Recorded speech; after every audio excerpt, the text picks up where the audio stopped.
melihat mengenai Ibrani kuno, yaitu belajar dari kitab Kohelet. Nah, kalau yang tidak tahu, Kohelet itu adalah pengkhotbah, Bapak Ibu sekalian ya. Karena itu kita akan melihat mengenai inti daripada kitab pengkhotbah. Nah, pertama-tama kita akan melihat siapa sebenarnya pengkhotbah ini. Kalau kita melihat di dalam pengkhotbah 1 ya ayat 1. Jadi kalau saya bacakan pengkhotbah 1 ayat 1, perkataan pengkhotbah anak Daud raja di Yerusalem ya. Next kita melihat. Jadi di ayat 1 dikatakan pengkhotbah adalah anak Daud. Nah, memang Bapak Ibu sekalian, di dalam bahasa Ibrani anak itu berarti keturunan ya. Jadi anak itu tidak harus memang merupakan anak langsung. Sehingga di sini mau mengatakan dia adalah keturunan Daud, raja di Yerusalem. Next ya. Kalau kita melihat hanya di dalam ayat 1, mungkin kita berpikir bahwa itu bisa bukan Salomo, karena tentu saja keturunan Daud yang raja di Yerusalem kan semuanya ya. Nanti Daud, Salomo, Rehabeam dan sebagainya itu semuanya adalah keturunan Daud raja di Yerusalem. Tetapi kalau kita gabungkan dengan ayat 12 di mana dikatakan di sini, aku pengkhotbah adalah raja atas Israel di Yerusalem. Perbedaannya sekarang adalah dikatakan bahwa dia sekarang adalah raja Israel. Nah, Bapak Ibu sekalian, kalau kita tahu bahwa setelah Salomo meninggal kan, kemudian kerajaan itu terpecah sehingga anak Daud, satu-satunya anak Daud yang adalah raja atas Israel hanyalah Salomo. Dengan demikian kita melihat bahwa pengkhotbah menyatakan dirinya adalah Salomo.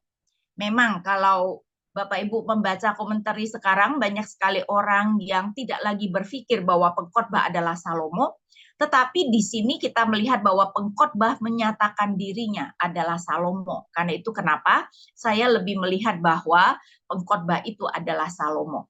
Nah, next kemudian kita melihat moto daripada pengkhotbah.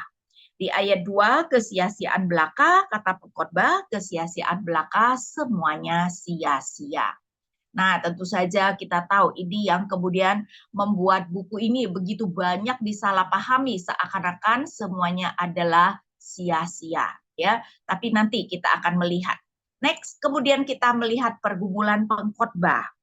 Yaitu di ayat 3, apa gunanya bagi manusia segala jeripayah yang dilakukannya di bawah matahari. Dan ini berkali-kali dia katakan ya, begitupun juga misalnya di dalam pasal 3 ayat 9 dia juga mengatakan seperti ini, yaitu apa keuntungan yang diperoleh pekerja dari jeripayahnya. Next.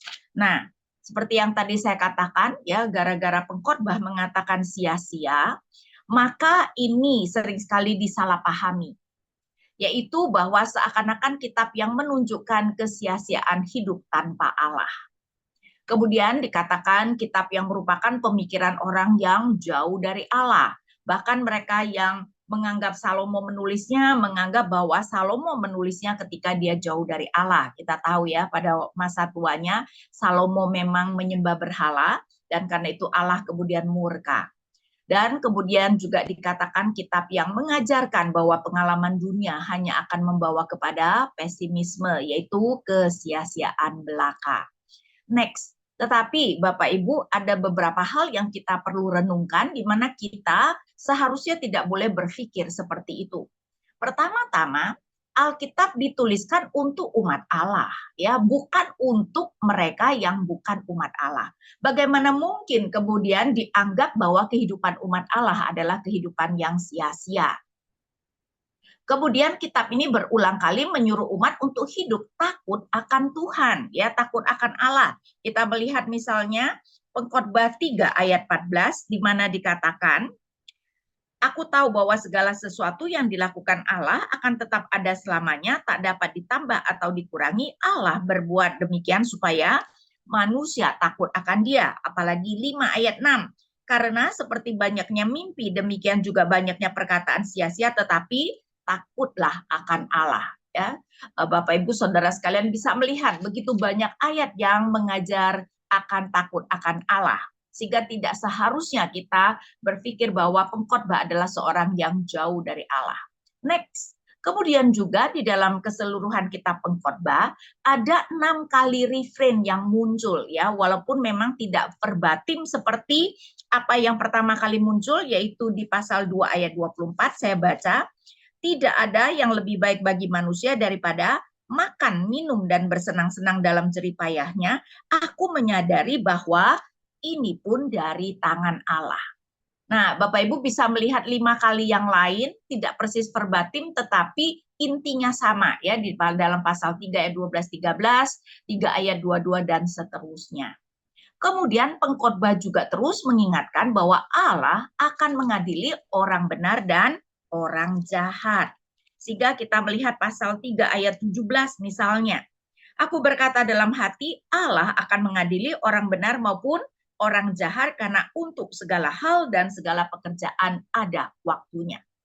Belum lagi keseluruhan dari kitab Pengkhotbah ya. Jadi kalau kita melihat ayat terakhir ya, jadi ayat kedua terakhir di dalam Pengkhotbah pasal 12 ayat 13 di mana akhir kata dari Pengkhotbah adalah takutlah akan Allah dan peliharalah perintah-perintahnya karena ini adalah kewajiban setiap orang.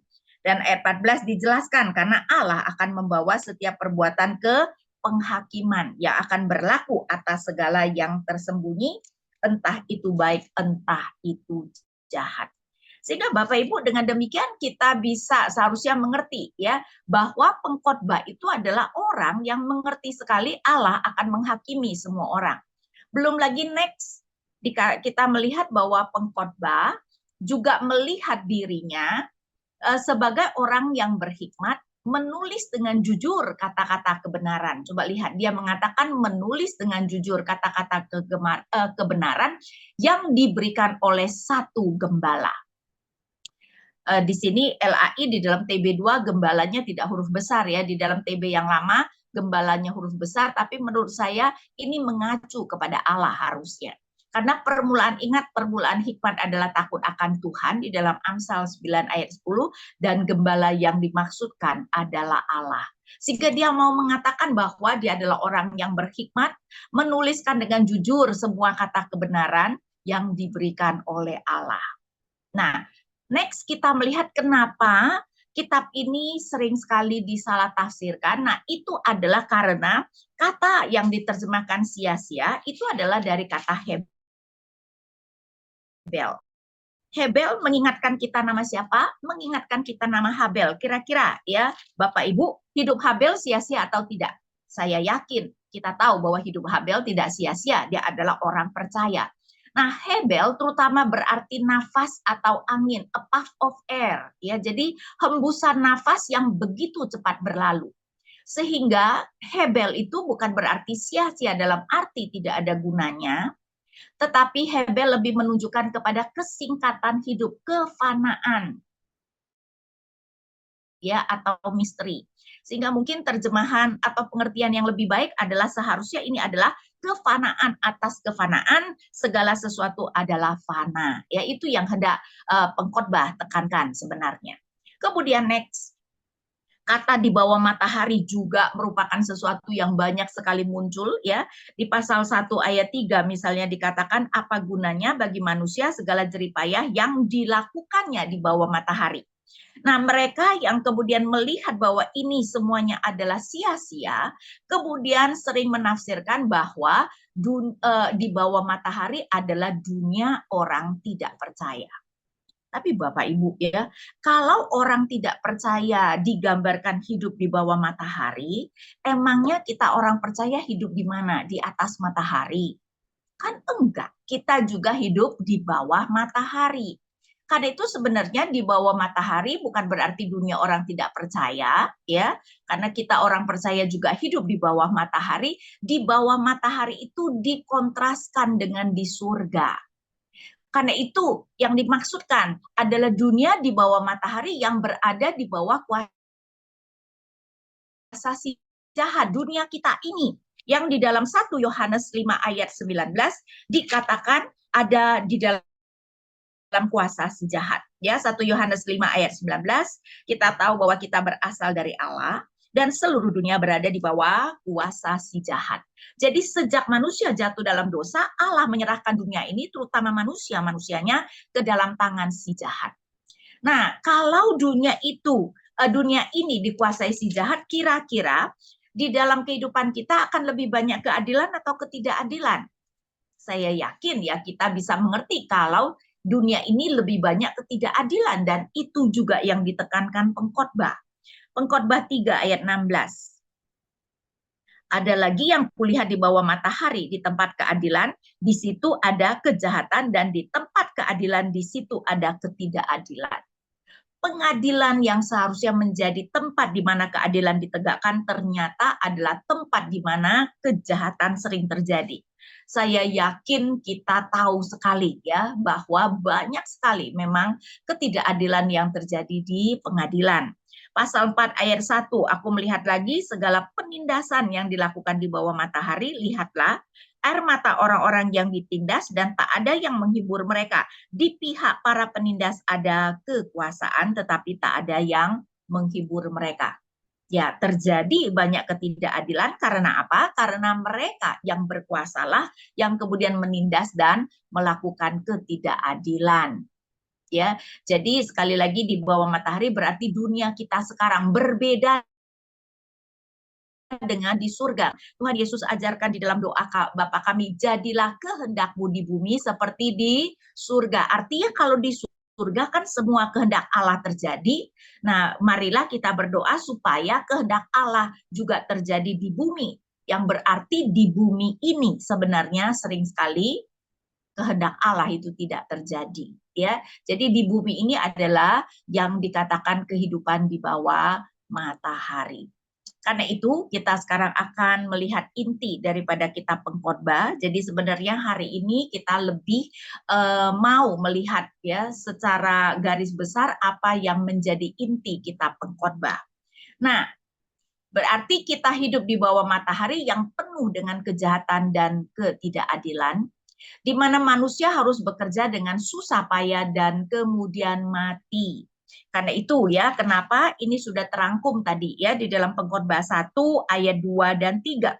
Kesia-siaan belaka, kata pengkhotbah, kesia-siaan belaka, semuanya sia-sia, apakah gunanya bagi manusia segala jerih payah yang dilakukannya di bawah matahari. Jadi pengkhotbah sebenarnya menggumulkan Tuhan ya, buat apa kami bekerja dengan susah payah dan kemudian harus mati. Sekali lagi, kesia-siaan itu lebih ke arah kefanaan.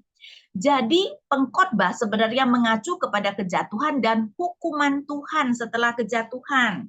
Saudara-saudara ingat tidak apa yang menjadi hukuman Tuhan terutama kepada Adam? Bacakan 17 sampai 19.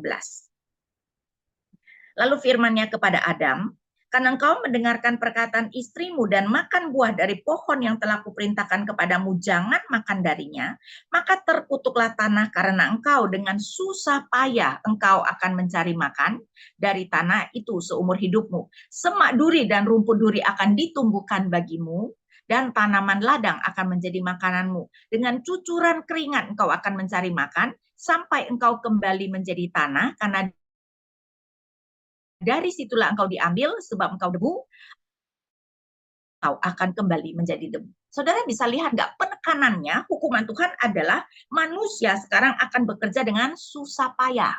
Dan pada akhirnya manusia akan mati. Ini saudara persis merupakan pergumulan pengkhotbah. Apa gunanya ketika kita sudah bekerja dengan susah payah dan kemudian harus mati? Ya, jadi hidup yang sudah dihukum Allah seperti itulah yang kemudian membuat pengkhotbah bergumul. Kalau begitu Tuhan, apa gunanya ketika kami kemudian harus bekerja dengan segara jerih payah? Nah, kadang-kadang orang itu salah menafsirkan, ya terutama menganggap di bawah matahari adalah kehidupan orang percaya, menganggap ini hanya pergumulan orang tidak percaya. Tapi Bapak Ibu kita tahu bahwa Allah memberikan hukuman, bekerja dengan susah payah dan harus mati bukan hanya kepada orang tidak percaya, tetapi juga kepada orang percaya. Karena itu kalau kita melihat di dalam Kejadian 5 ya, kita tahu bahwa setelah manusia jatuh dalam dosa, Tuhan itu kemudian di dalam Kejadian 3 ayat 15 menetapkan keturunan manusia itu menjadi 2 keturunan. Keturunan perempuan yaitu keturunan orang percaya, dan keturunan ular yaitu mewakili iblis, yaitu keturunan orang tidak percaya. Di dalam Kejadian 4 kita diberikan keturunan Kain, ya, jadi dia adalah keturunan ular. Walaupun secara fisik keturunan Adam dan Hawa, tetapi secara rohani dia adalah keturunan ular atau keturunan orang tidak percaya. Dan di dalam pasal 5 kita diberikan keturunan Adam melalui Set, yaitu keturunan perempuan, keturunan orang percaya. Nah, kalau Bapak Ibu perhatikan di dalam Kejadian 5, yang menarik bahwa yang dikatakan lalu ia mati, lalu ia mati, lalu ia mati adalah keturunan perempuan, keturunan Set. Cuman satu yang tidak mati, yaitu Henokh yang kemudian bergaul dengan Allah dan diangkat Allah. Tapi satu-satu dari Adam, lalu ia mati. Set umur 900-an tahun, lalu ia mati. Dan juga yang digambarkan hidup menderita adalah keturunan Set. Kan itu saya bacakan misalnya Kejadian 5 ayat 28 dan 29. Setelah Lameh hidup 182 tahun, ia mempunyai seorang anak laki-laki dan menamainya Nuh. Katanya, anak ini akan memberi penghiburan kepada kita dalam pekerjaan kita yang penuh susah payah di tanah yang telah dikutuk oleh Tuhan.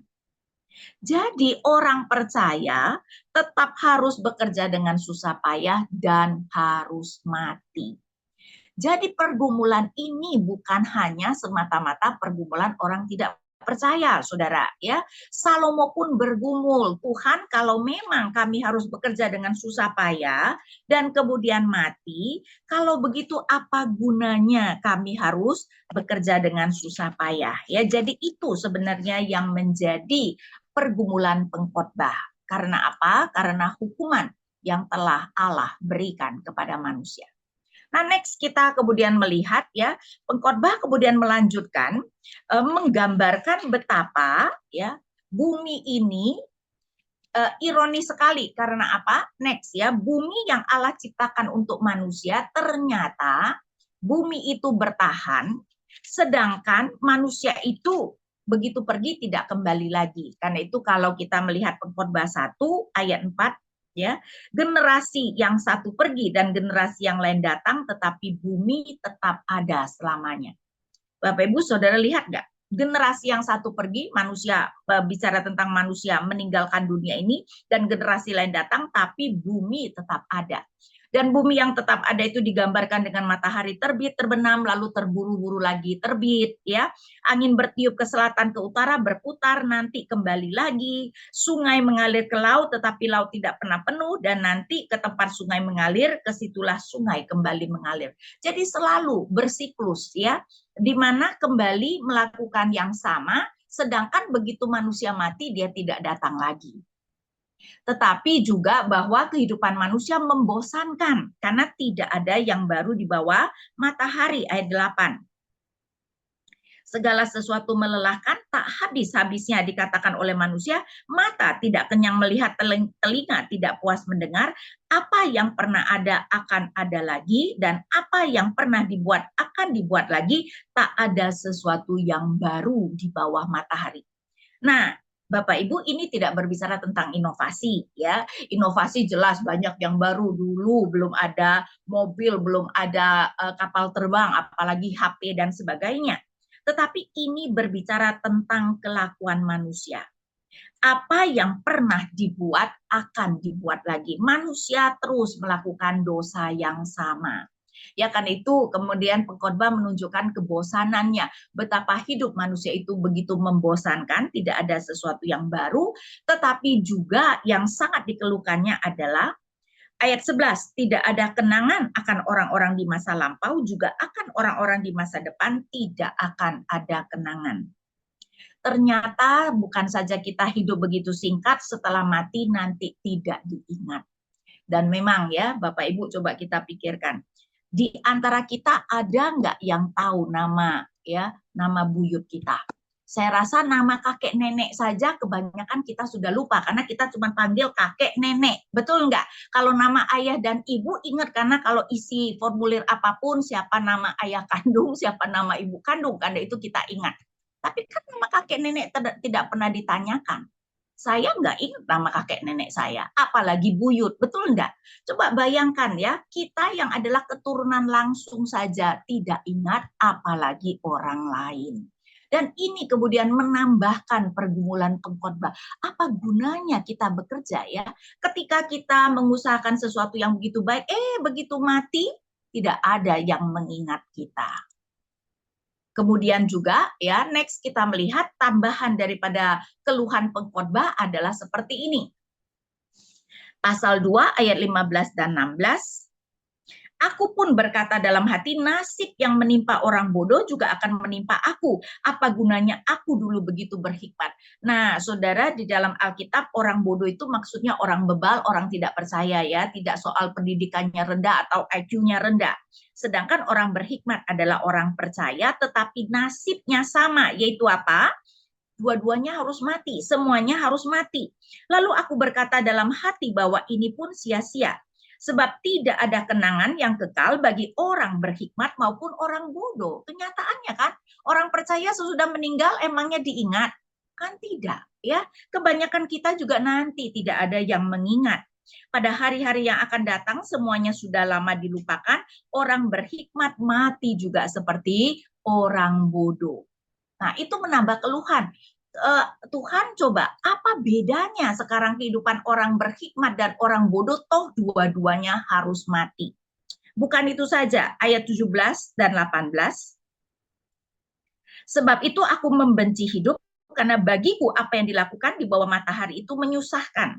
Sesungguhnya semuanya itu kesia-siaan dan usaha menjaring angin, ya. Jadi semua ini adalah kefanaan. Usaha menjaring angin memang menunjukkan sesuatu yang tidak dapat dilakukan. Kita tidak bisa menjaring angin, saudara-saudara ya. Nah, sekarang kita melihat alasan kefrustrasian dia, ayat 18. Aku membenci segala usaha yang kulakukan dengan jeripaya di bawah matahari, sebab aku harus meninggalkannya kepada orang yang datang sesudah aku. Jadi dia kesal, bukan karena menganggap bahwa apa yang dikerjakannya tidak berguna, tapi karena dia harus meninggalkannya. Dia harus mati dan meninggalkannya, ayat 19. Lalu siapa yang mengetahui apakah orang itu berhikmat atau bodoh?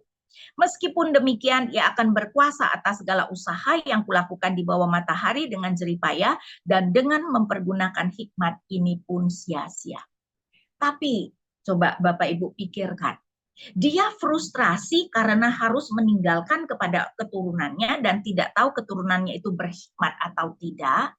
Berarti pengkhotbah menganggap apa yang dikerjakannya berarti dan berguna tidak? Saya rasa iya. Kalau dia menganggap apa yang dikerjakannya tidak ada artinya, ya enggak masalah dong ditinggalkan kepada siapa saja. Tetapi karena pengkhotbah menganggap bahwa apa yang telah dikerjakannya sangat berarti, dia tidak rela meninggalkannya. Jadi pergumulan pengkhotbah, Bapak Ibu, adalah pergumulan orang yang dengan jeripaya selama puluhan tahun hidupnya menganggap bahwa dia sudah menghasilkan sesuatu yang sangat baik, dan karena itu dia tidak rela meninggalkannya. Ya, jadi sebenarnya semakin kita berhasil, ya semakin kita berhasil, dan tentu saja semakin usia kita, ya semakin menua, dan kita tahu bahwa waktu kita tidak lama lagi. Nah, kita akan lebih mengerti pergumulan pengkhotbah. Ya, jadi orang yang sudah membangun sesuatu, katakanlah misalnya usaha bisnis ya, atau pelayanan, pekerjaan agamawi yang sudah puluhan tahun dirintisnya dan sekarang dia harus meninggalkannya. Khawatir tidak? Aduh, nanti setelah aku mati ya, usaha ini apa akan terus berjalan dengan baik atau ternyata kemudian bangkrut misalnya. Atau pelayanan ini kemudian harus berhenti. Bapak Ibu kira-kira bergumul tidak? Bergumul. Semakin orang itu berhasil, semakin dia akan bergumul. Ya, kalau pengkhotbah seperti yang saya katakan adalah Salomo, dia adalah raja yang sangat baik, saudara. Israel mencapai puncak keemasannya pada zaman Salomo. Nah, kalau saya sih lebih melihat bahwa Salomo menulisnya di akhir hidupnya. Jadi kita tahu bahwa di masa tuanya dia kemudian menyembah berhala, tetapi kan dia adalah orang yang begitu berhikmat, harusnya dia bertobat, ya. Dan tetapi dia kemudian tahu bahwa Allah akan mencabik kerajaannya setelah dia meninggal karena Allah mengatakannya seperti itu. Kalau saudara jadi Salomo bergumul nggak? Kalau begitu Tuhan, apa gunanya segala jeripaya? Aku membangun Israel mencapai puncaknya, tetapi kemudian semuanya itu akan tercabik sesudah aku mati. Ya, karena itu kenapa pengkhotbah menggumulkannya seperti itu. Nah, tetapi bukan itu saja, ada tambahan lagi yang membuat pengkhotbah tambah frustrasi, boleh dikatakan ya.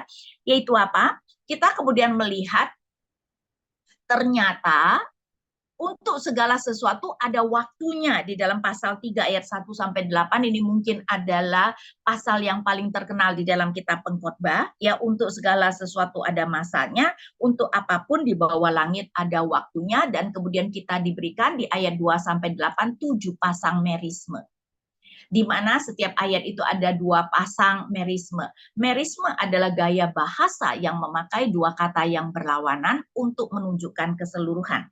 Saya bacakan saja misalnya ayat 2, ada waktu untuk lahir dan ada waktu untuk meninggal. Ya, lahir meninggal itu adalah gaya bahasa merisme dan mau mengatakan dari lahir meninggal setiap saat. Ya, tapi memang selalu ada pasangan positif negatif atau negatif positif. Ada waktu untuk lahir dan ada waktu untuk meninggal, ada waktu untuk menanam dan ada waktu untuk mencabut yang ditanam.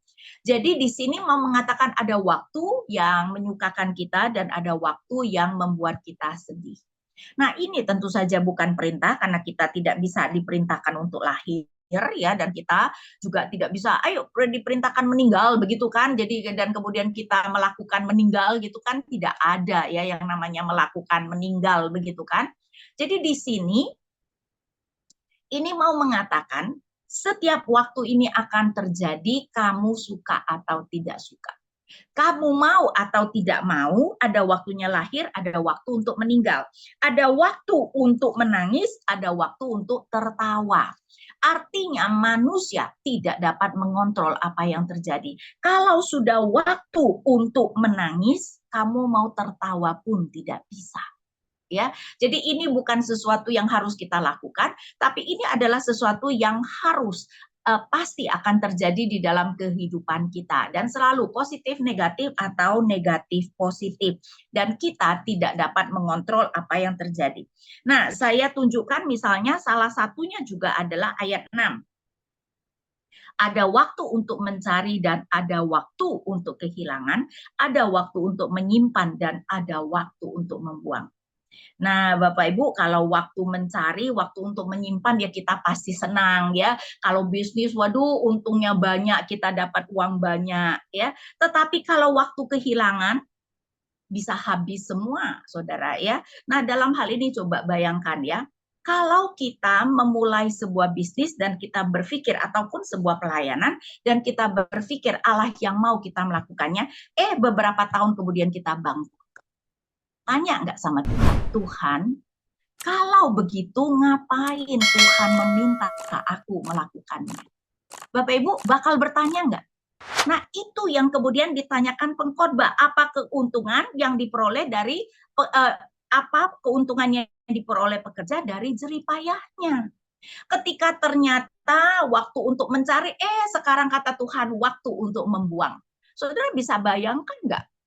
Ayub misalnya, dalam satu malam semua hartanya habis, 10 anaknya mati. Nanya nggak sama Tuhan? Tuhan, kalau begitu, buat apa Tuhan kasih aku keluarga? Ketika kemudian 10 anakku Tuhan ambil. Ya, jadi hal-hal seperti itu yang kemudian membuat pengkhotbah bertanya apa keuntungan yang diperoleh pekerja dari jeripayanya. Dan sekali lagi Bapak Ibu, ini bukan hanya pergumulan orang tidak percaya. Orang percaya pun menggumulkan karena kita semua pun kehilangan orang-orang yang kita kasih. Kita semua pun pernah merasakan kehilangan uang, misalnya entah dirampok, entah ditipu, entah usaha bangkrut, ya enggak? Dan itu bisa menimbulkan kita bertanya kepada Tuhan, apa gunanya Tuhan dulu aku melakukan semua ini? Nah, Next. Kemudian kita melihat bahwa karena tidak dapat mengontrol apa yang terjadi, pengkhotbah kembali mempertanyakan apa keuntungan yang diperoleh pekerja dari jerih payahnya. Sekali lagi, ini juga adalah pergumulan orang percaya karena kita tidak pernah tahu apa yang akan menjadi hasil dari jerih payah kita. Jangan berpikir kalau kita orang percaya semuanya pasti berjalan mulus. Saya yakin kita tahu bahwa bahkan apa yang kita lakukan yang baik belum tentu berjalan dengan mulus. Pelayanan pun bisa terhenti, walaupun kita tidak mau itu terhenti. Jadi kita melihat bahwa sekali lagi ini bukan hanya pergumulan orang tidak percaya. Next, kemudian kita melihat ayat 10. Aku telah melihat kesibukan yang diberikan Allah kepada anak-anak manusia untuk menyibukkan dirinya. Ternyata siapa yang memberikan kepada anak-anak manusia supaya mereka sibuk? TB yang lama mengatakan melelahkan, ya. Ternyata Allah yang memberikan pekerjaan untuk melelahkan. Ingat nggak Kejadian 3 ayat 17 sampai 19 tadi? Ya, dan memang kesibukan berkaitan dengan kelelahan. Kita lelah karena terlalu sibuk. Jadi kesibukan memang adalah akan membuat lelah, dan ini adalah hukuman Allah terhadap Adam seperti yang tadi sudah kita baca. Berarti apa? Bisa nggak kita kemudian mengatakan, oh ya Tuhan kalau gitu sudahlah aku nggak mau berjerih payah? Ya tidak bisa, karena adalah Allah yang memberikan kesibukan itu untuk melelahkan manusia. Ternyata semuanya itu adalah pemberian Allah, dan memang itu adalah hukuman Allah kepada manusia ya yang telah jatuh dalam dosa. Kemudian next saya lanjutkan di ayat 11. Ia membuat segala sesuatu indah pada waktunya, bahkan ia memberi kekekalan dalam hati mereka. Nah, membuat segala sesuatu indah pada waktunya nanti akan kita bahas ya. Sekarang saya akan berfokus ia memberikan kekekalan dalam hati mereka. Sesuatu yang positif atau tidak? Positif Bapak Ibu ya. Karena kita punya konsep kekekalan. Berbeda dengan binatang. Ya, binatang tidak, saya pikir ya, walaupun saya tidak pernah bisa berbicara pada binatang, tapi saya yakin mereka tidak memikirkan tentang hidup setelah kematian gitu kan ya. Hanya kita manusia yang bisa memikirkan seperti itu. Tetapi coba ya, Saudara bayangkan. Konsep kekekalan berarti konsep sesuatu yang tidak terbatas diberikan kepada manusia yang terbatas. Menimbulkan masalah lagi enggak? Menimbulkan masalah karena kita tidak bisa mengerti apa yang Allah kerjakan. Ya, karena itu bahkan ia memberikan kekekalan dalam hati mereka, tetapi manusia tidak dapat menyelami pekerjaan yang dilakukan Allah dari awal sampai akhir. Karena kita diberikan konsep kekekalan, kita itu mau tahu apa yang Allah kerjakan dari awal sampai akhir. Tapi ternyata kita tidak dapat menyelami. Namanya juga kita manusia terbatas. Nah, Bapak Ibu, jika kita tidak dapat mengontrol tapi dapat mengerti, dapat menyelami apa yang terjadi, masih lumayan lah ya. Oke lah Tuhan harus begitu, tapi ya aku ngertilah. Sekarang sudah tidak dapat mengontrol, juga tidak bisa mengerti apa yang terjadi. Nah, nambah frustrasi nggak? Nambah bertanya nggak? Tuhan kalau begitu apa gunanya aku berjerih payah untuk itu? Ya, tapi kalau sudah begitu next ya, kalau sudah begitu kita harus bekerja dengan susah payah, kita harus mati. Sesudah mati kita dilupakan dan kita tidak tahu hasil jerih payah kita itu yang meneruskannya berhikmat atau tidak. Kita tidak bisa mengontrol apa yang terjadi, bahkan tidak mengerti apa yang terjadi. Kalau sudah begitu, apa yang harus kita lakukan? Ya, ini yang menjadi pergumulan pengkhotbah. Nah, jika sudah begitu, apa yang harus kita lakukan? Pengkhotbah berkata bahwa tidak ada yang lebih baik dari makan, minum, dan menikmati kesenangan dalam segala jerih payah kita, itulah pemberian Allah. Kita memang tidak mungkin mengerti, ya sudahlah kita nikmati apa yang bisa kita nikmati, karena ternyata untungnya Bapak Ibu sekalian, Allah adalah Allah yang bukan hanya memberikan kebutuhan kita, tetapi juga memberikan supaya kita dapat menikmati hidup ini ya. Coba kita lihat sebentar Kejadian 2 ayat 9 ya, balik kepada penciptaan. Ada satu ayat yang menarik, saya bacakan Kejadian 2 ayat 9. Lalu Tuhan Allah menumbuhkan dari tanah berbagai pohon yang menarik dan baik untuk dimakan buahnya. Berbagai pohon yang menarik dan baik. Menarik dan baik, Bapak Ibu, itu bukan sinonim. Baik itu lebih ke arah untuk kebutuhan, menarik itu lebih untuk supaya kita dapat menikmati. Berarti Allah kita, Allah yang begitu luar biasa, ya tidak saja memberikan segala sesuatu untuk kebutuhan kita, tetapi supaya kita dapat menikmati hidup ini, menikmati Allah kita, menikmati pemberian Allah. Nah, ternyata setelah jatuh dalam dosa pun, walaupun kemudian kita harus bekerja dengan susah payah, Allah tetap memberikan kepada kita kemampuan untuk bisa menikmati. Saudara, menikmati makan, minum, dan kesenangan dalam segala jeripayah kita. Ini adalah hal yang kita lakukan setiap hari, makan, minum. Tidakkah ini merupakan sesuatu anugerah bahwa dalam hal yang begitu biasa yang kita lakukan setiap hari, Allah memampukan kita untuk menikmati. Karena itu tidak mengherankan kita manusia menikmati makanan, saya rasa berbeda dengan binatang ya. Binatang itu coba bayangkan monyet dikasih pisang yang sama ya, kagak digoreng, kagak direbus, yang mentah pisang yang sama setiap hari. Saudara mau nggak tuh makan pisang setiap hari seperti monyet? Nah, atau seperti binatang lain, kita seringkali bingung kan, kok kagak bosen-bosennya ya? Kita coba ya perlu makanan yang bervariatif ya, belum lagi ada yang begitu suka ya sehingga sampai kemudian mengejar tuh melakukan perjalanan kuliner untuk mendapatkan makanan-makanan yang enak. Kenapa? Karena ternyata di dalam makan dan minum pun Allah memberikan kita kemampuan untuk menikmati. Tetapi juga kesenangan dalam segala jeripayah kita. Di dalam kita berjeripayah sering sekali sebenarnya ya, saudara-saudara, ada kesenangan di dalamnya. Kenapa? Di dalam kita berjeripayah, kemudian kita belajar banyak, kita juga melihat, oh ternyata aku bisa berhasil, ya, dan kemudian kita merasakan kesenangan. Belum lagi, ya, dulu ketika mahasiswa, setiap semester ada hari yang paling berbahagia, yaitu hari apa? Hari ketika semua paper dan semua ujian sudah selesai, ya. Bapak Ibu pernah mengalami nggak? Waduh, itu hari yang begitu berbahagia. Ketika kita ada jeripayah, ada kebahagiaan Bapak Ibu ya. Dan itu adalah kebahagiaan yang tidak akan orang alami kalau dia tidak berjeripayah ya. Sehingga kita melihat dari keseluruhan ini, dari keadaan sehari-hari ini, Allah memberikan kemampuan kepada kita untuk menikmatinya. Ya. Next, lagi pula Bapak Ibu sekalian ya, kita tetap dapat hidup dengan baik walau tidak mengetahui dan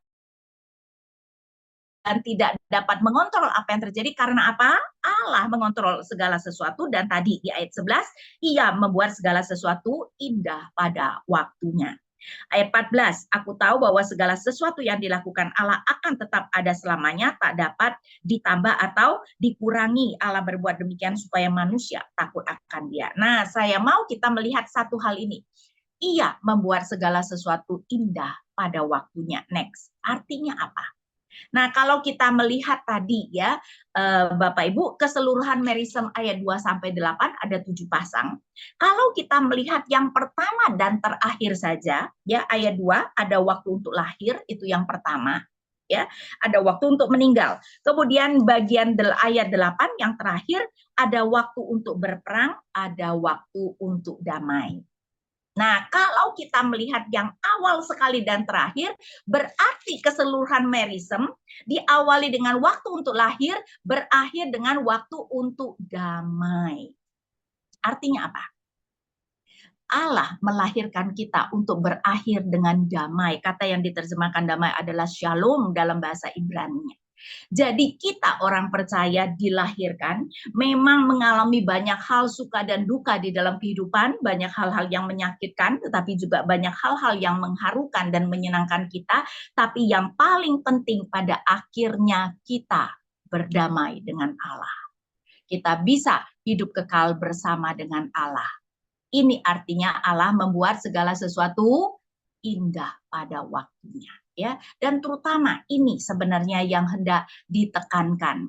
Walaupun juga sebenarnya ya kalau kita melihat di sini kan memang 7 pasang merisme, ingat ya, ada suka dan duka, tapi saya pikir karena ada hal-hal yang mendukakan, maka sebenarnya hal-hal yang menyukakan kita itu menjadi lebih indah. Ya, coba ya, karena ada perpisahan, maka ada pertemuan yang begitu mengharukan. Coba ya, kalau nggak pernah berpisah, ada nggak pertemuan yang mengharukan? Yang enggak, yang ada lo lagi, lo lagi, lo lagi tuh, ya nggak sampai bosen.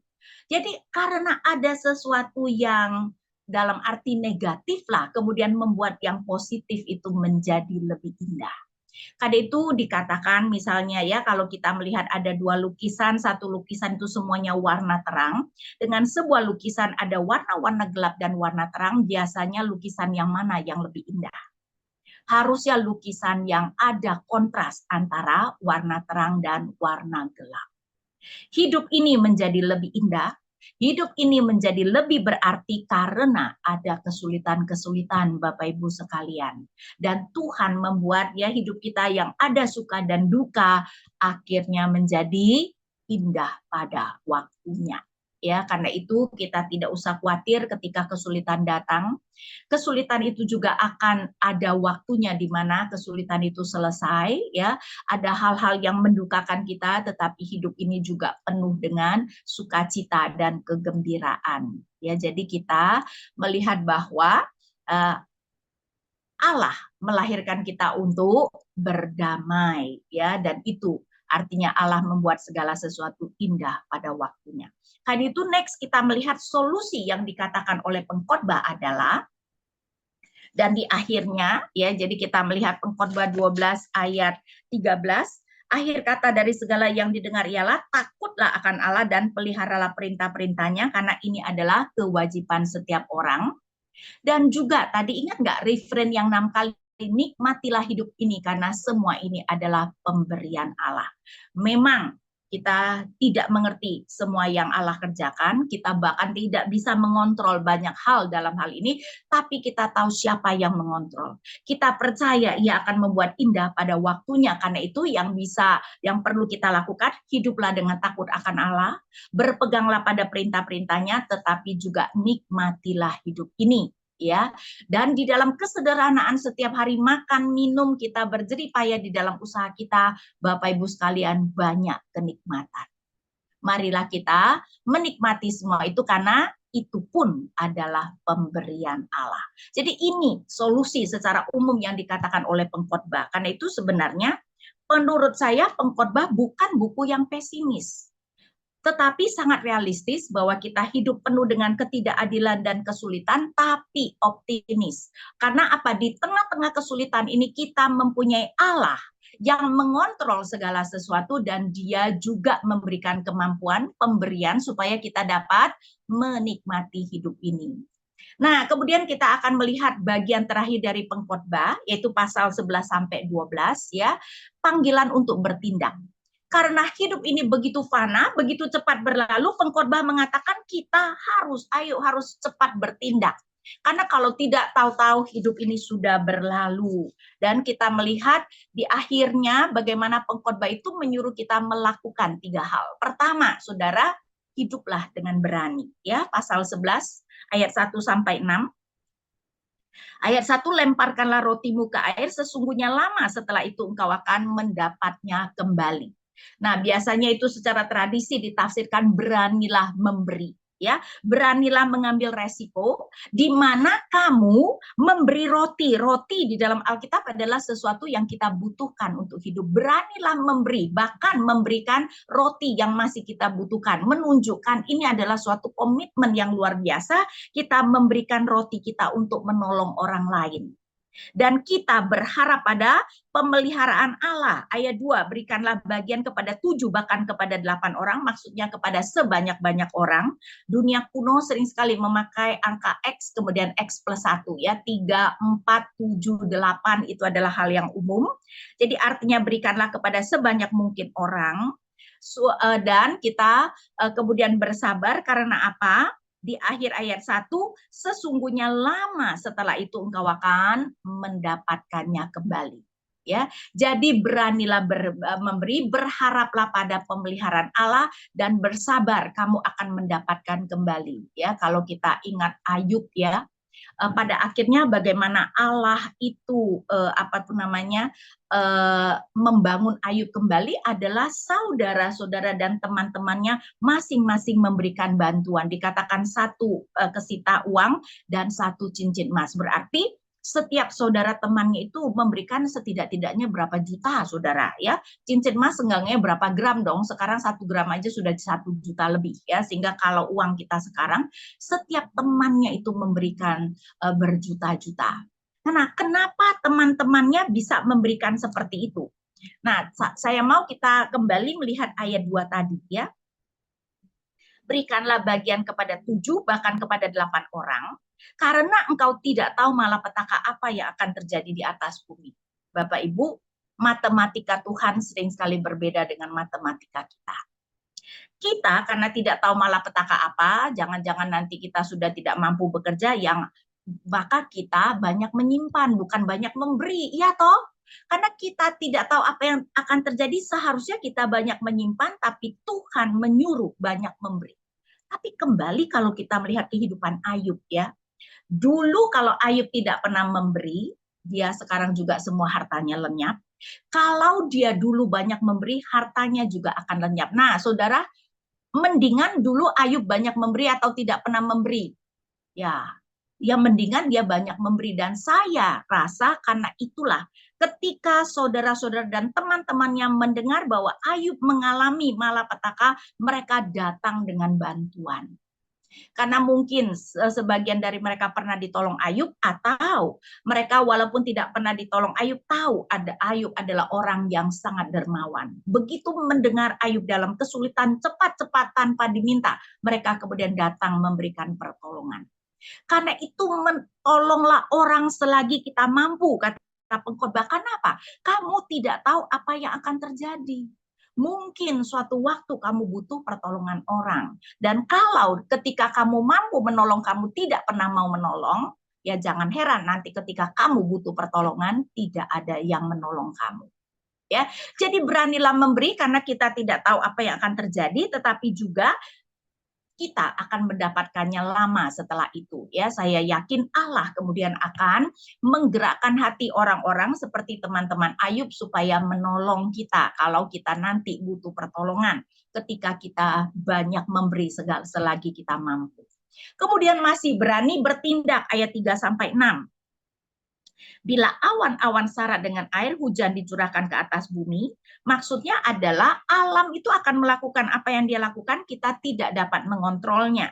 Bila pohon tumbang ke selatan atau ke utara, ke tempat pohon itu jatuh, di situ ia terletak. Ya, kita tidak dapat mengontrol alam. Dan ayat 4, siapa yang senantiasa memperhatikan angin tidak akan menabur, siapa yang senantiasa melihat awan tidak akan menuai. Orang Israel adalah petani, pasti memperhatikan cuaca. Tapi di sini kuncinya adalah senantiasa. Kalau kita itu mau menunggu cuaca sempurna, tidak mungkin kemudian kita berani bertindak. Jadi di dalam kehidupan ini tidak ada keputusan di mana tidak ada resiko sama sekali. Karena itu kita harus berani. Tentu saja kita harus juga menghitung resikonya, ya. Tetapi kita harus juga tahu tidak ada namanya keputusan yang tidak ada resikonya. Jadi kita harus berani bertindak. Dan memang ya kebanyakan ya orang itu kalau menurut saya ya di akhir hidupnya lebih banyak menyesal adalah untuk hal-hal yang dulu dia tidak berani mencoba daripada hal-hal yang dia pernah mencoba dan gagal. Ya, jadi kita lebih baik mencoba. Ketika itu adalah sesuatu, betul, hidup itu selalu ada resiko. Kita harus hidup dengan berani. Karena memang hidup ini sangat singkat.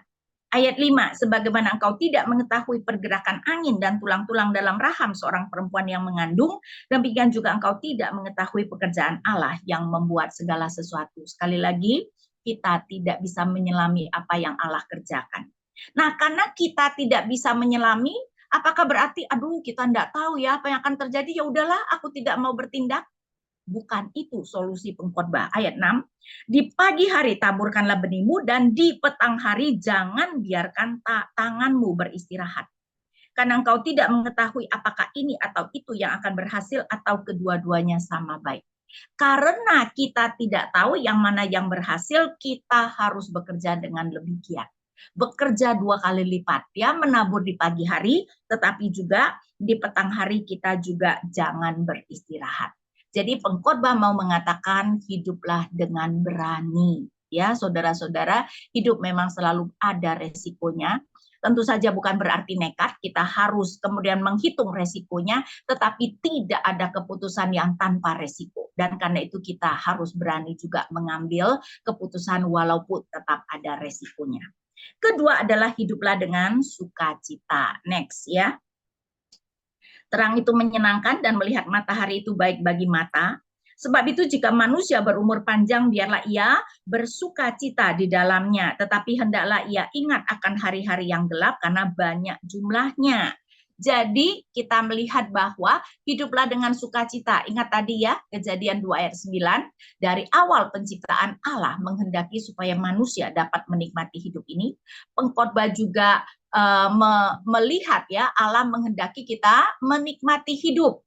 Karena itu ada refrain tadi ya, yang supaya kita makan, minum dan bersukacita dalam jerih payah kita. Next, tetapi bukan tanpa memikirkan masa depan. Karena itu di ayat 8 ya, tetapi kita harus ingat hari-hari gelap. Ya, jadi nanti ada hari-hari gelap, karena itu kita juga harus, kalau pepatah kita orang Indonesia, sedia payung sebelum hujan. Ya, kita juga harus kemudian menjaga-jaga untuk hari-hari gelap tersebut.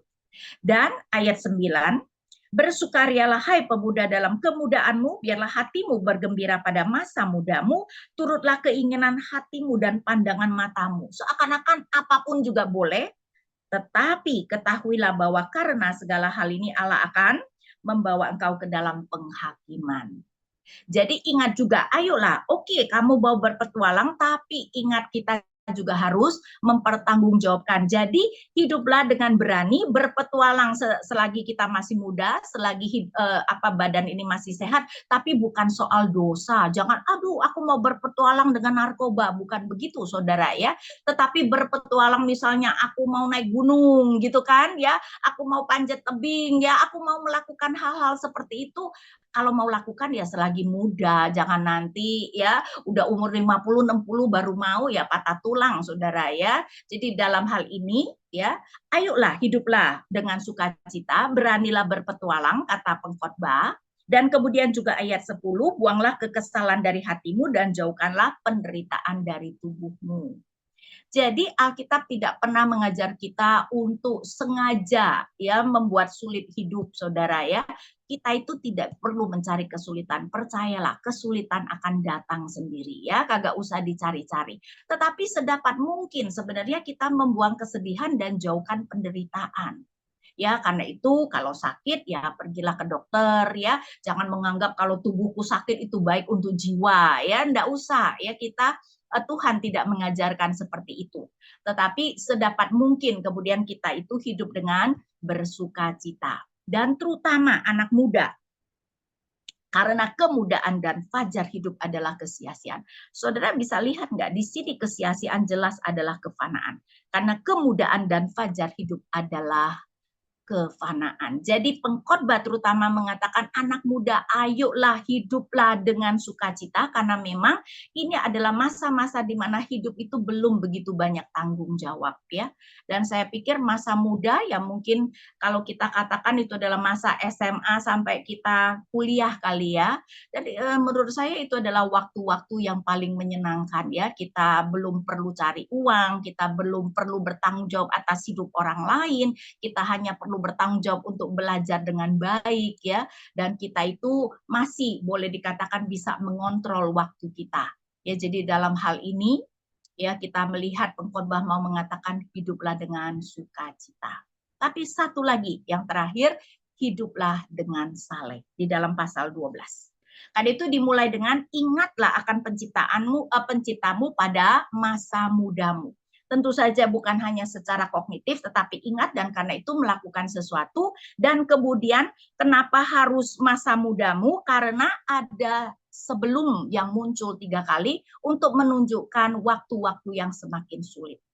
Ya, masih di ayat 1, ingatlah akan penciptamu pada masa mudamu sebelum tiba hari-hari yang malang dan mendekat tahun-tahun yang kau katakan tidak ada kesenangan bagiku di dalamnya. Sebelum keadaan menjadi sulit, hidup menjadi semakin sulit sejalan dengan banyaknya tanggung jawab ya. Kita bekerja, kita kemudian menikah, kita bertanggung jawab untuk ya istri dan anak-anak kita, hidup kemudian jauh lebih banyak tanggung jawabnya. Karena itu digambarkan tidak ada kesenangan bagiku di dalamnya ya.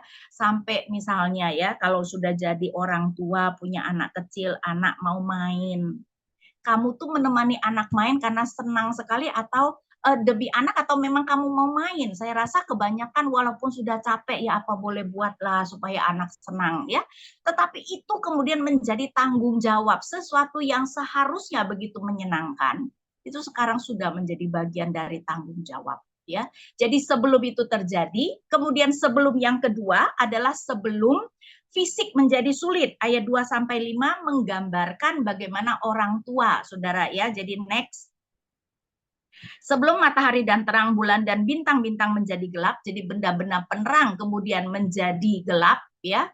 Dan tentu saja berarti ya sesuatu yang tadinya begitu menyenangkan sudah menjadi gelap lagi dan awan-awan datang kembali sesudah hujan, baru juga hujan sudah ada awan.